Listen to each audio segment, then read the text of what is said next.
오늘도 예배 자리에 나오신 성도님들을 주님의 이름으로 환영하고 축복합니다. 오늘은 의인은 그의 믿음으로 말미암아 살리라 라는 제목으로 함께 말씀을 나누도록 하겠습니다. 하박국은 이스라엘의 사색가 혹은 이스라엘의 철학의 아버지라고 불렸던 사람입니다. 이 명칭은 하박국이 당대에 이해할 수 없었던 사회적, 외교적 상황에 대해 쉽게 체념하지 않고 하나님께 철학적 질문을 던지기에 주저하지 않았기에 붙여진 별명입니다. 다시 말해 하박국은 다른 예언자들에게서 보이는 것처럼 하나님께로부터 일방적으로 예언을 받지 않았습니다. 오히려 그는 자신의 마음을 괴롭히고 있는 다양한 신학적 또 실존적 문제들에 관해 하나님께 감히 질문하고 그분으로부터 성실한 응답을 받기를 원했던 인물입니다. 그러므로 하박국서는 이 하박국이 다루는 질문들의 그 내용이 무엇이며 그것들에 대한 하나님의 해답은 무엇이었는지, 그리고 하나님의 응답에 대한 이 하박국의 최종적인 이해가 무엇이었는지를 바로 파악하는 것이 중요합니다. 그리고 현재에도 하나님께서 우리에게 주시는 응답의 의미를 살펴봐야 하는 것이죠. 주전 7세기 말 유다 백성들이 하나님의 말씀에 순종하지 않고 강포와 간악, 폐역, 겁탈, 변론과 분쟁을 일삼고 있을 때 예언자 하박국은 이러한 사회 전반적인 죄악에 물들지 않고 홀로 의로움을 지켜 나가고 있었습니다. 그러나 주위의 악한 사람들이 이와 같은 죄악을 범하는 가운데 나라가 극도로 쇠퇴해가는 모습을 보면서 그는 결국 하나님 앞에 신정론에 관한 질문을 던질 수밖에 없었던 것이죠. 그 핵심은 의로우신 하나님께서 왜 하나님의 백성들이 악하게 살아가는 것을 허용하셔서 이렇게 의롭게 살아가는 사람들이 고통을 당하게 만드십니까? 라는 것입니다.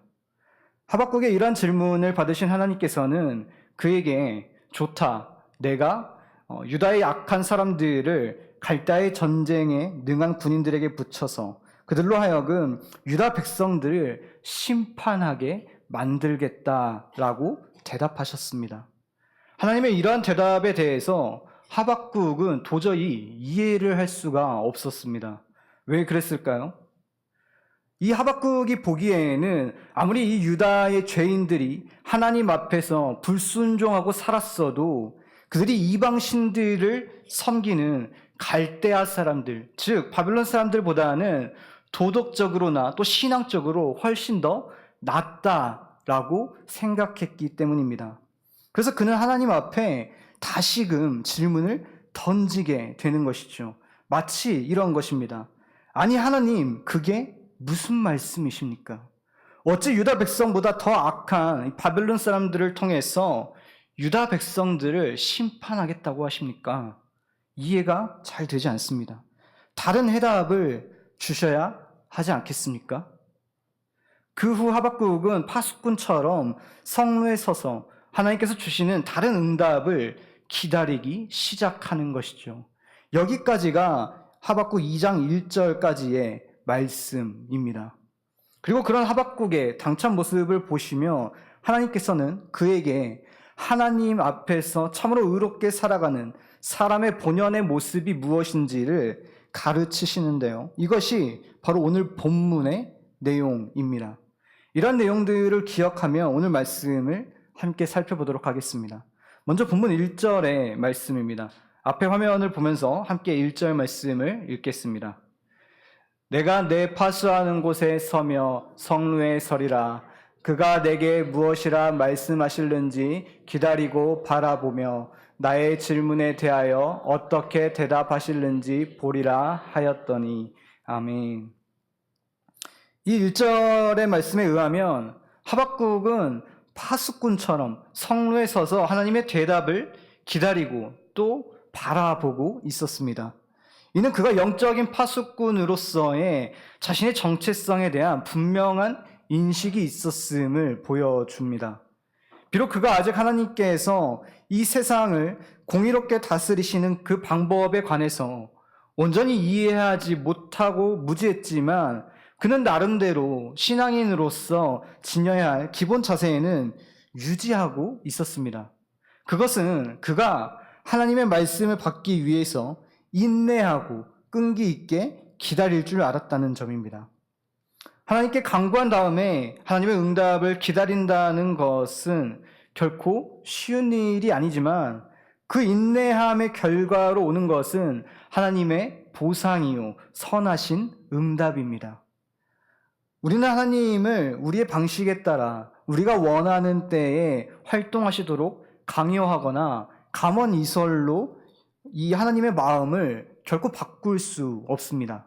세상 만사에 관해 그리고 과거와 현재와 미래에 관해 제한적으로 이해하는 우리는 시시때때로 우리가 원하는 방식과 원하는 그때에 하나님께서 응답해 주시도록 간구하고 또 기도하기도 하죠. 하지만 그 이후에는 하나님께서 가장 선하게 바라보시는 그때와 가장 선한 방법으로 우리에게 응답하신다는 엄연한 사실을 우리가 믿음으로 받아들여야 합니다. 사실 이 기다림은 신앙에서 가장 근본적인 요소입니다. 신앙은 달리 말하면 기다림이라고 할 수 있습니다. 기도한 자에게 신앙은 기도의 응답에 대한 기다림이라고 할 수 있으며 하나님의 약속을 받은 자에게 있어서 이 신앙은 하나님의 약속의 그 실현에 대한 기다림이라고 할 수 있습니다. 또 사명을 부여받은 자에게는 그 사명을 다 이루기까지 충성하고 헌신을 완수하는 기다림이 필요한 것이죠. 그렇다면 한번 생각해 보십시오. 우리의 신앙은 무엇입니까? 그것은 모두 기다림과 관련된 것이라 할 수 있습니다. 하나님의 약속이 실현되는 것을 기다리는 것, 기도에 대한 하나님의 응답을 기다리는 것, 하나님의 뜻에 순종하고 충성 봉사하여 거룩한 사명이 완수되기를 기다리는 것입니다. 참으로 신앙은 곧 기다림입니다. 물론 무조건 또는 막연하게 무언가를 기다리는 것은 결코 아닙니다. 신앙은 하나님의 약속에 대한 그 기대와 소망을 가지고 하나님을 내가 바라보는 것이요, 모든 것의 응답이 이루어질 때까지 참고 인내하며 기다리는 것입니다. 농부는 가을의 수확을 기대하며 봄에 씨를 뿌립니다. 그리고 가을에 이르기까지 수고하며 참고 기다립니다. 신앙 역시도 마찬가지인 것이죠. 하나님의 약속과 기도, 사명에 대하여 성취와 응답, 완성이 도래하기까지 수고하고 인내하는 가운데 기다리는 것이 바로 신앙입니다. 2절에서 4절의 말씀은 하나님께서 유다 백성들보다 더욱 죄가 많은 바벨론 백성을 통해서 선민 유다 백성들을 심판하신다는 소식을 접한 하박국이 하나님의 공의로우심에 관해 의혹을 품으면서 하나님께 다시 한번 새로운 대답을 달라고 간청할 때 하나님께서 주신 응답의 첫 부분을 보여줍니다. 본문 3절의 말씀을 앞에 화면을 보면서 함께 읽어보도록 하겠습니다. 이 묵시는 정한 때가 있나니 그 종말이 속히 이르겠고 결코 거짓되지 아니하리라. 비록 더딜지라도 기다리라. 지체되지 않고 반드시 응하리라. 아멘. 이 3절의 말씀은 하나님께서 주시는 묵시가 실현되는 때가 사람들이 생각하고 기대하는 시일보다 더 지연될 수 있다라는 점을 보여줍니다.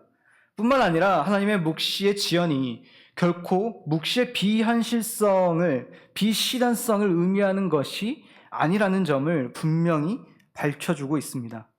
그러므로 하나님의 백성들에게 요구되는 신앙의 자세는 비록 더딜지라도 그것을 기다리라는 점을 가르쳐 주는 것이죠.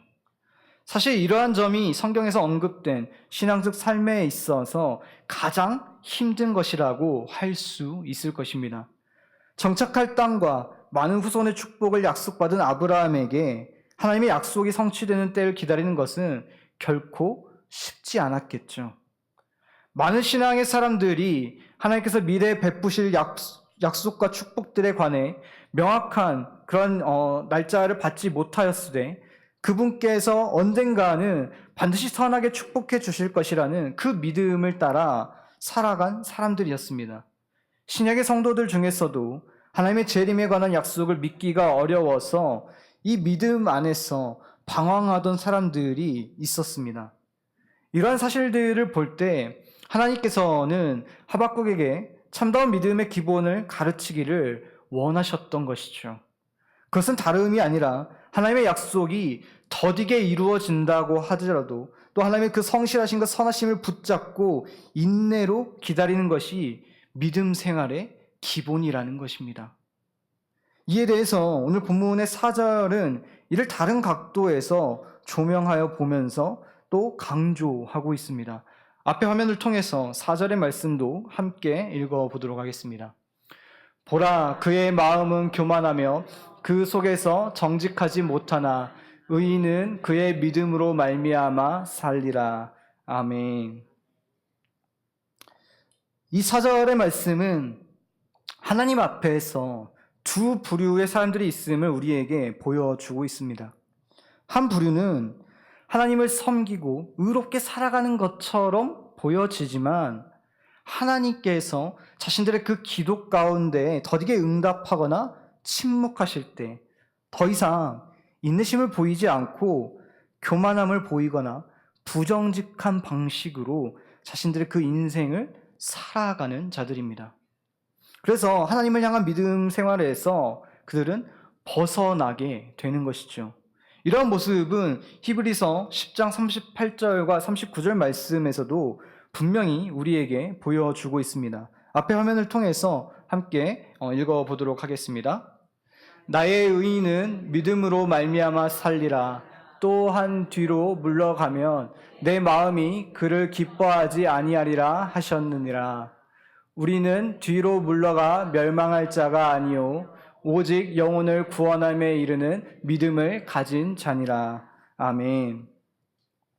다른 한 부류의 사람들은 하나님께 간구한 것들에 대한 응답이 늦거나 혹은 하나님께서 오랫동안 침묵하셔도 흔들림 없이 하나님을 신뢰하고 하나님의 그 주권을 인정하는 가운데에 의로운 행동을 하며 살아가는 자들입니다. 그래서 본문 4절의 말씀은 하나님 앞에서 참으로 의인은 믿음으로 말미암아 사는 자라고 정의 내리고 있는 것이죠.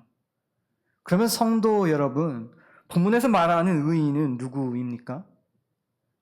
구약 성경에서 보편적으로 언급되는 의인은 하나님 앞뿐만이 아니라 사람들과의 그 관계에 있어서도 의롭게 살아가는 사람을 의미합니다.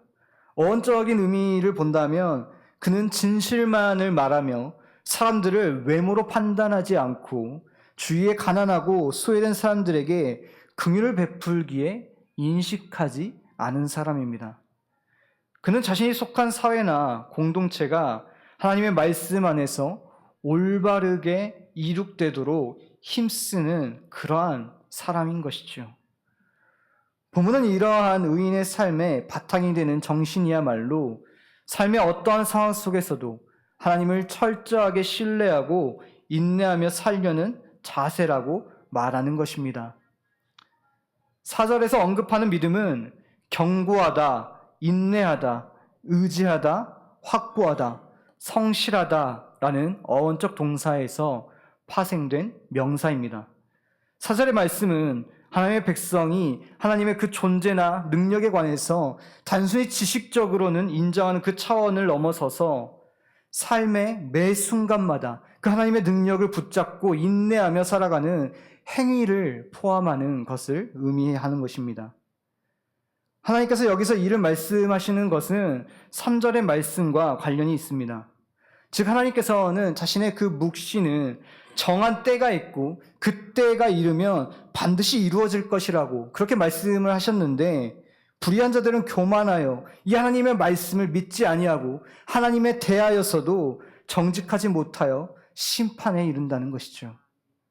반대로 의인은 하나님의 말씀을 믿는 삶을 살게 됨으로써 궁극적으로는 구원에 이르게 된다는 것입니다.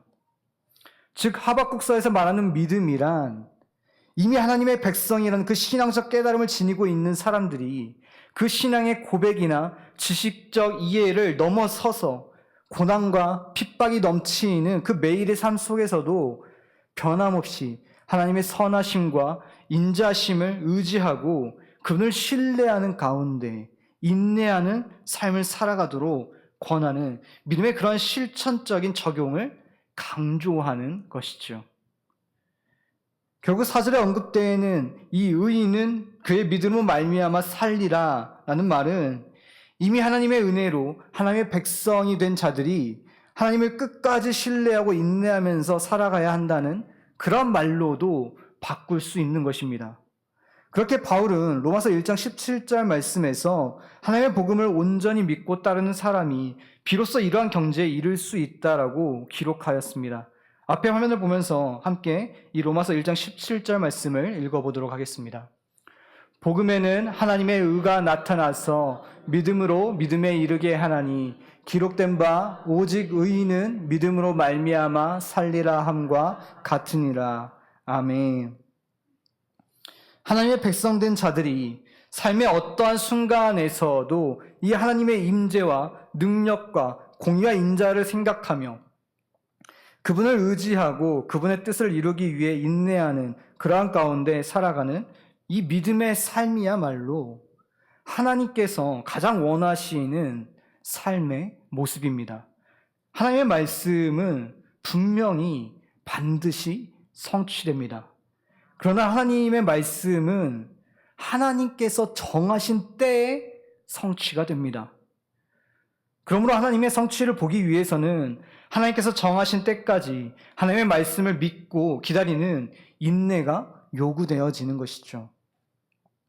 사실 성도란 믿음으로 사는 자를 말하며 믿음으로 산다라는 것은 곧 하나님의 말씀을 믿고 그 말씀이 이루어질 때까지 인내하는 것을 의미합니다.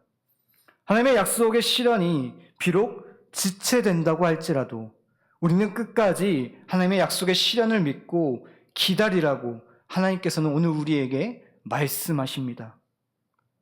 히브리서 11장에 나오는 믿음의 사람들은 다 하나님의 약속을 받은 자들이었고 그것을 믿고 그것이 이루어질 때까지 인내한 사람들입니다. 이렇게 인내의 사람들만이 진정한 믿음의 승리자의 그 자리 가운데 나아갈 수 있었던 것이죠. 하박국 2장은 하나님께서 온 세상을 다스리시는 그 방식에 관해서 온전히 이해하지 못하고 회의적인 마음을 품었던 이 하박국이 하나님의 계시의 말씀을 받고 하나님의 주권과 섭리를 보다 철저하게 믿는 사람으로서 변화되어지는 그런 모습을 우리에게 보여줍니다.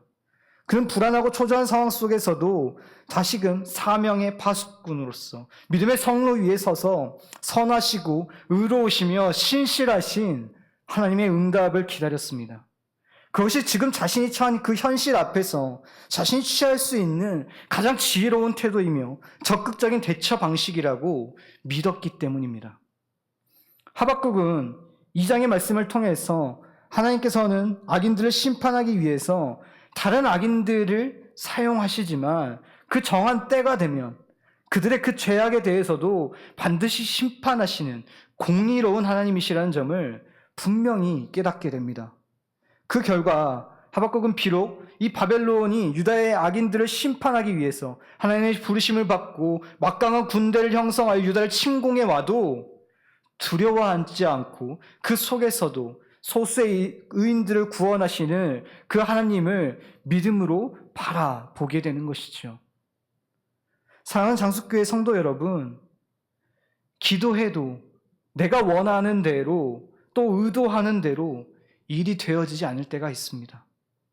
오히려 더 나아가서 상황이 내가 기도를 했는데 무언가 더 악화되어지는 것처럼 보일 때도 있습니다. 아니요, 그런 상황들이 우리의 신앙생활 가운데 수도 없이 반복되기 마련이죠. 어떻게 보면 내 기도의 응답이 내 마음대로 내가 원하고 생각하는 대로 이루어지기보다 그렇지 않은 때가 더 많아 보이기 마련입니다. 그런 상황들이 내게 닥치면 사람들은 절망하고 낙담하며 그 가운데서 믿음이 흔들리게 되는 것이죠. 본래 서 있어야 할 그 자리조차도 내가 지키지 못한 채 그 자리에서 이탈하게 되고 마는 것입니다. 하지만 우리는 그런 상황 속에 처할지라도 하나님을 신뢰하고 하나님께서 주시는 응답이 때로는 그것이 내게 당황스럽고 받아들이기 힘든 것이라고 해도 최선의 것으로 하나님께서 내게 주시는 것임을 인정하며 그것이 무엇이든지 간에 오직 순종의 마음으로 받아들일 수 있기를 축복합니다. 그리할 때 하나님께서는 우리에게 당신의 그 분명한 말씀과 뜻을 허락하시며 내가 어디로 가야 할지, 무엇을 해야 할지 이 모든 것을 분명하게 우리에게 알게 하십니다. 때로는 기도의 과정 중에 애매한 것, 혼란스러운 것이 따르기도 할 것입니다. 하지만 끝까지 하나님께 부르짖으며 믿음으로 그 하나님의 응답을 소망하며 나아갈 때 하나님께서 이처럼 확실하고도 또 궁극적인 뜻을 우리에게 보이실 것입니다.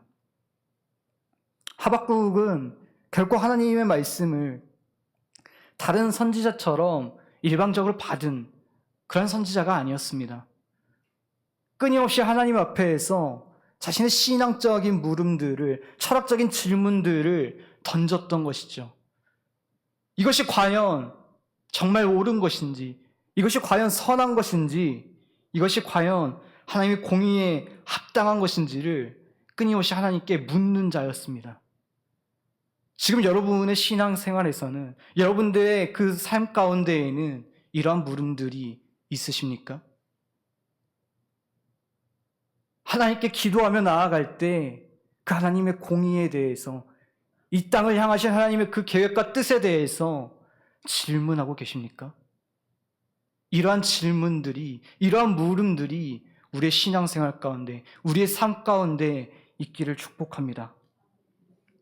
그래서 이러한 물음들을 통해서 그 하나님의 뜻을 우리가 확실하고 궁극적으로 알아나가며 그 하나님의 계획하심과 뜻하심을 우리의 눈으로 우리가 바라보고 경험하며 하박국처럼 확실한 믿음을 가지고, 흔들리지 않는 믿음을 가지고 이 땅을 살아나갈 수 있는 저와 여러분 모두가 되시기를 주님의 이름으로 간절히 소망하며 축복합니다.